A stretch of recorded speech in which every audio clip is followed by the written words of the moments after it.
Mahasiswa itu sekarang takut untuk mengikuti organisasi. Saya sih mungkin karena mereka takut gagal.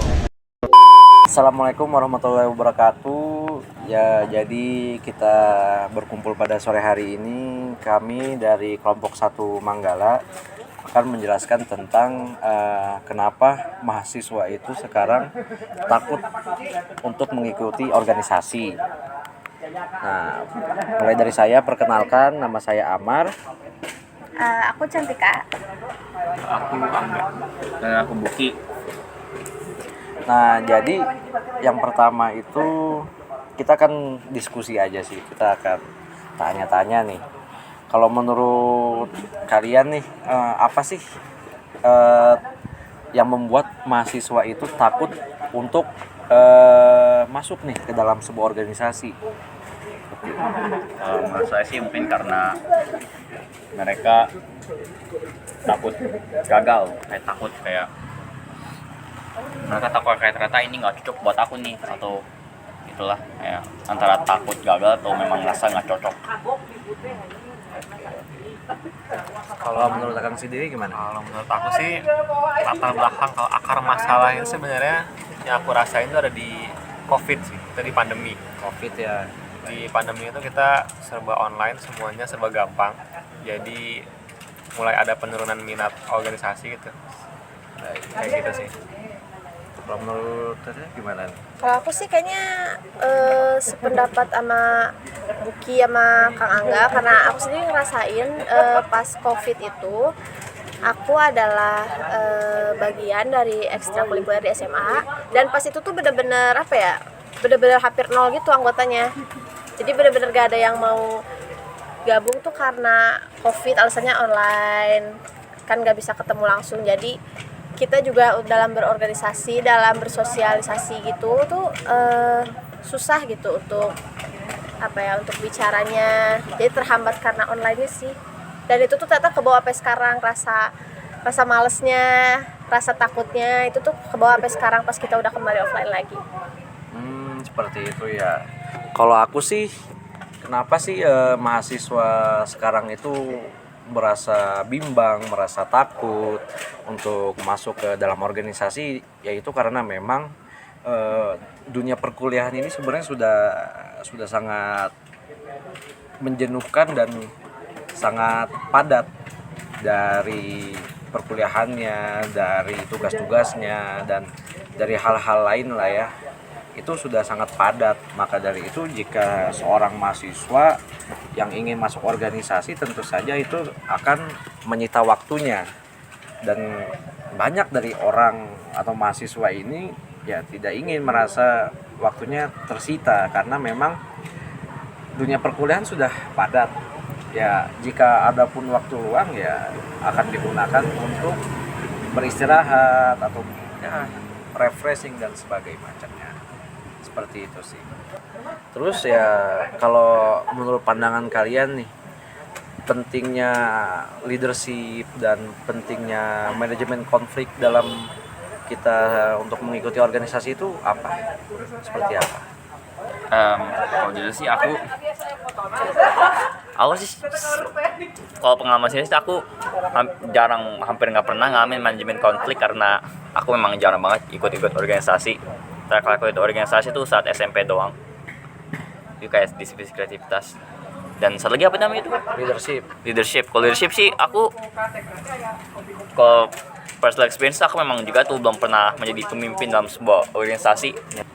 Mungkin leadership tuh memang buat bagi yang benar-benar yakin kayak aku bisa tuh jadi pemimpin. Kayak aku kayak orang-orang yang benar-benar yang mereka benar-benar percaya bakal mereka jadi pemimpin yang baru, pemimpin yang bagus, mas aku, pemimpin yang Berarti orang-orang yang punya visi misi ya, seperti itu ya. iya. Kalau menurut Kang Angga sendiri gimana? Kalau menurut aku pentingnya manajemen konflik sama leadership ini tentunya penting banget ya.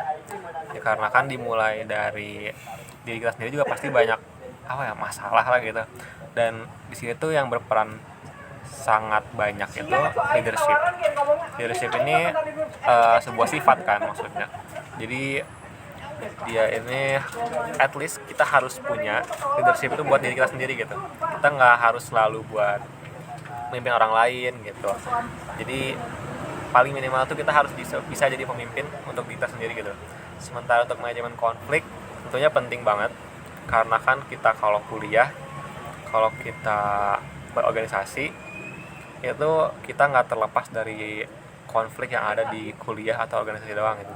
Kita pasti punya konflik pribadi gitu, dan itu membuat kita harus mau nggak mau harus melatih diri kita sendiri untuk menyaring lah yang mana harus didahulukan, yang mana harus entar dulu deh gitu. Kayak gitu sih. Baik, terima kasih. Kalau menurut Teteh sendiri gimana?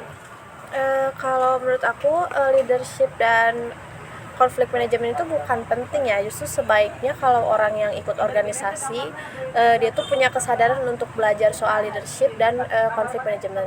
Karena seperti yang aku sebut tadi, kadang orang tuh ikut organisasi tapi tugas-tugas kuliahnya tuh terbengkalai gitu. Nah, mungkin diharapkannya kalau orang itu memiliki leadership atau cara dia memimpin diri sendirilah paling minimal dengan baik, dia tuh bisa bisa mengatur dirinya untuk memilah-milah mana yang harus dia kerjakan lebih dulu dan mana yang harus dia kerjakan nanti tanpa meninggalkan keduanya. Terus kalau konflik manajemen ini kan organisasi itu cuman sebagian kecil daripada simulasi kita lulus kuliah nanti. Jadi kita tuh kuliah pasti ada masalah, tapi percayalah kalau di luar kuliah itu masalah tuh akan lebih banyak banget. Jadi kalau kita punya konflik manajemen yang baik, atau paling minimal kita mengerti bagaimana nih kalau kita ada masalah dengan orang ini, gimana cara menyelesaikannya, itu tuh akan sangat membantu kehidupan kita baik saat sebagai mahasiswa ataupun udah lulus nanti. Baik, setuju sih dengan pendapat Kang Angga dan Teh Tika dan Buki ya. Jadi memang menurut saya sih manajemen konflik itu sangat dibutuhkan, karena memang dalam kita menjalani kehidupan, dalam kita menjalani segala hal yang berhubungan dengan interaksi antar manusia, antar individu dan sebagainya, pasti tentu saja ada namanya struggle, ada namanya hambatan, ada namanya masalah. Nah, namun ya hal-hal tersebut itu memang ada, kalaupun ada kita harus menyelesaikannya. Jangan malah kita biarkan, kita anggurin bahasanya ya. Kalau kita membiarkan masalah tersebut, tentu saja masalah yang pertama yang jelas yaitu masalah tersebut tidak akan selesai. Dan dua, tentu saja itu akan memunculkan konflik baru, misalnya jadi misalnya antar individu tidak berteman, antar individu saling membenci, ya itulah yang mungkin kita akan kita berusaha hindari ya. Makanya menurut saya penting sekali yang namanya manajemen konflik. Dan untuk leadership sendiri sih sebenarnya itu penting ya, maksudnya walaupun kita tidak jadi pemimpin, tapi leadership itu tetaplah penting, karena memang leadership itu lebih kepada cara kita menjaga diri kita atau pegangan hidup kita gitu. Jika memang pegangan hidup kita itu seperti orang-orang yang seperti pemimpin yang baik, yang bagus, ya tentu saja walaupun kita tidak menjadi pemimpin ataupun kita hanya menjadi anggota, tetap saja berarti kita akan tetap menjalani itu, karena memang itu kita sudah terbiasa seperti itu. Nah terus nih terakhir nih ya, kan banyak ya orang mahasiswa itu takut nih masuk organisasi gitu kan, karena memang takut dia memang gak paham, takut dia memang ini organisasi apa sih, aku takut tidak cocok gitu. Nah kalau menurut Akang Teteh ini gimana? Ini gak cuma takut cocok dan takutnya kayak ikut di sebuah organisasi, habis itu tiba-tiba dia cuma kayak di sebuah organisasi dia ini dibilang mungkin sama anggotanya kayak kawan, boleh nggak kamu kerjakan ini, boleh bantuin kita ini. Oke bilang oke, tapi ternyata kita kayak gagal, atau bukan gagal, kayak kita rasa kurang kontribusi. Habis mereka bilang kayak kenapa sih kok kamu gak bantuin sih, kamu dasar males gituan gitu tuh. Justru gak cuma takut cuma takut kalah, tapi juga takut kayak dianggap kayak nggak bantu sama anggota lain. Oh, dianggap useless lah. Iya, dianggap useless, takut dianggap useless. Angga sendiri gimana nih Kak? Soal takut atau gimananya sih, menurut aku kalau dari opini aku sendiri, kita nggak akan tahu kalau misalnya kita nggak nyoba gitu. Tapi untuk nyari aman sebenarnya, kalian yang bisa dilakukan itu sebenarnya mulai dari organisasi atau misalnya UKM yang menopang hobi kalian. Misalnya kalian suka olahraga, kalian bisa ikut sepak bola misalnya, atau ikut basket dan sebagainya gitu. Kalau misalnya kalian udah mulai settle, udah mulai nyaman di situ, kalian pasti nemuin pola dalam berorganisasi itu sendiri gitu. Kalian udah paham lah gimana caranya gitu. Dan kalau misalnya prinsip aku sendiri, kalau misalnya orang lain bisa, pasti aku bisa gitu. Kalau orang lain bisa ngelakuin ini, kenapa aku nggak bisa gitu. Baik. Kalau menurut Teteh gimana? Kalau dari aku sendiri itu takut itu bukan sesuatu yang kita harus hindari ya, karena kehidupan itu kan pasti terus berjalan, pasti kita akan menemukan hal-hal yang kita tuh gak ngerti, kita tuh gak paham. Cuman kalau kita terus-terusan aduh gak usah deh, aduh kayaknya gak usah deh, nanti mau sampai kapan gitu hidup kita akan jadi apa ya, datar-datar aja tuh bukan selalu kita harus di atas, tapi apa salahnya gitu dengan mengembangkan diri sendiri. Jadi kalau lebih baik kita mencoba untuk mengambil peran tuh paling sedikit di organisasi, gak usah jadi apa ya, gak harus langsung jadi ketua atau apa ya, jadi staff aja dulu. Gak ada salahnya kok dimulai dari belajar melalui hal-hal seperti itu. Baik, terima kasih. Ya, kalau untuk saya sendiri sih sependapat ya, maksudnya memang kita tidak perlulah merasa takut sebelum kita masuk ke dalam sebuah organisasi. Terutama misalnya kayaknya sih dalam organisasi besar ya, itu pasti sebelum membuka keanggotaan tuh pasti dia membuka pertama itu adalah magang. Nah, magang itu dimana waktu kita tuh bisa menyicip nih gimana sih ini lingkungan organisasinya, apakah cocok, apakah sejalan dengan kita gitu, seperti itu.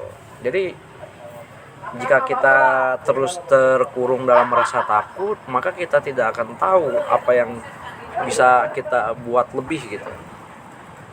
Maka itu ya kita harus jangan takut lah untuk mengikuti organisasi ya, kalau menurut saya sih seperti itu.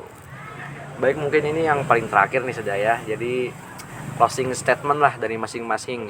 Jadi sih kan meski aku bilang kayak mungkin orang-orang bukan, maksud aku ya, aku memang nggak ikut-ikut organisasi saat masuk kampus karena satu justru karena nggak cuma malas juga sih, cuma takutnya nggak cocok lah. Jadi mungkin karena memang kurang coba, kayak mungkin dalam aku nggak bilang kayak lah mungkin coba dikit lah. Kan sekarang kan aku baru pertama kali ikut nih HFL, dan aku jauh ini sih ya lumayan aja sih ikut AFL. Kalau menurut aku sih intinya jangan takut sebelum nyoba gitu. Kalau misalnya takut pun kalian perkirakan aja gitu, kalian mampunya segimana gitu. Dan nanti pasti ada satu titik di mana kalian merasa kayak aku harus membuat suatu pergerakan nih gitu.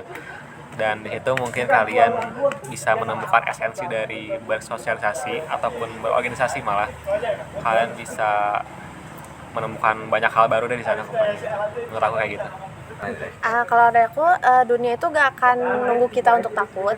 Jadi lebih baik kita mencoba untuk mengembangkan diri, entah itu dari organisasi atau kepanitiaan, daripada kita tuh cuman diem aja karena menghindari masalah atau sekedar gak mau nyoba. Baik, semuanya bagus ya. Dan kalau menurut pandangan saya sendiri sih memang hal yang pertama perlu kita lakukan yaitu adalah mengenali diri sendiri gitu. Dengan mengenali diri sendiri kita ketahui yaitu kekurangan dan kelebihan kita. Jika kita tahu kelebihan dan kekurangan kita, maka kita akan bisa tahu dan kita dapat merencanakan apa yang selanjutnya kita bisa lakukan. Seperti itu.